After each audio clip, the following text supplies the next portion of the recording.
qui va essayer de déborder sur le côté. Il passe ses dos, il centre, ça va arriver au second poteau. Oh, c'était pas très loin, ça a été sauvé par Jules Mendy. Est-ce que ça va pouvoir revenir dans un deuxième temps avec la tête? Finalement, c'est dégagé de nouveau par les Lavallois. Ça va encore revenir sur un troisième temps avec la frappe. Grosse occasion, grosse première occasion avec Mohamed Fadloun qui a tiré il y a quelques instants. Et c'est Moussa Sao, cette fois-ci sur l'autre côté. Moussa Sao, ça c'est bien fait aussi avec Jason Trey. Le centre, ça a été touché de nouveau. Ça va revenir au second poteau. Et l'ouverture du score pour le Stade Lavallois. Ouverture du score, c'est signé Mohamed Wada, son deuxième but cette saison.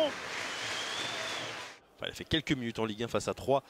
C'était à l'époque où il était à Lille, où il a été formé d'ailleurs dans le Nord. Attention parce que là, Tunkara qui a réussi à s'emmener le ballon avec Jonathan Rivas. Tunkara une deuxième fois, est-ce qu'il va pouvoir venir? Tunkara! Et il va y avoir pénalty. Qu'indique l'arbitre? Qu'indique l'arbitre? J'ai bien l'impression qu'il y a pénalty.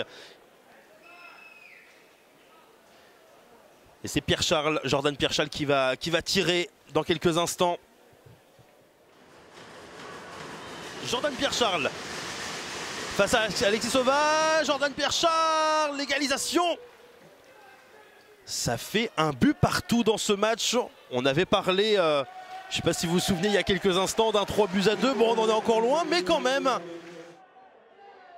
Et le contre cette fois-ci avec Ndiaye. Ndiaye qui attend du soutien. Il y a notamment la présence de Yohan Brun à gauche. Il préfère plutôt passer par la droite.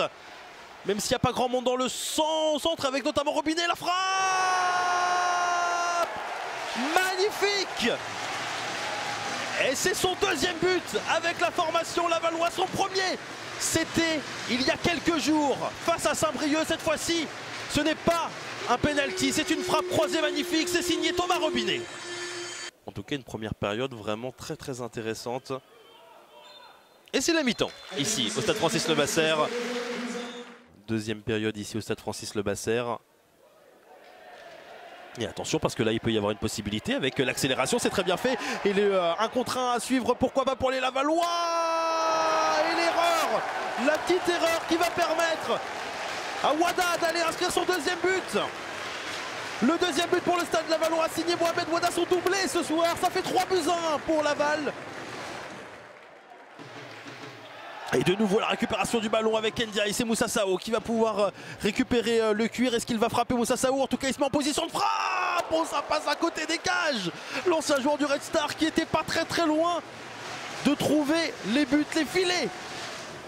Avec Pierre-Charles qui va pouvoir centrer. Ça a été touché par Mendy.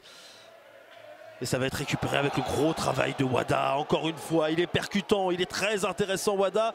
Et j'ai bien l'impression qu'il va y avoir le premier carton rouge pour M'Daoma. Il est arrivé hier. Et c'est son premier carton rouge. Deuxième carton jaune pour lui, l'ancien joueur de Bourg-en-Bresse. Et le Sporting Club de Lyon qui va terminer à 10 cette rencontre. C'est vraiment une sale soirée. Et la rentrée, donc on l'a dit, de Brian Guabidje. Attention avec le bel arrêt d'Axel Kakou. C'était sur cette tête, sur ce coup franc.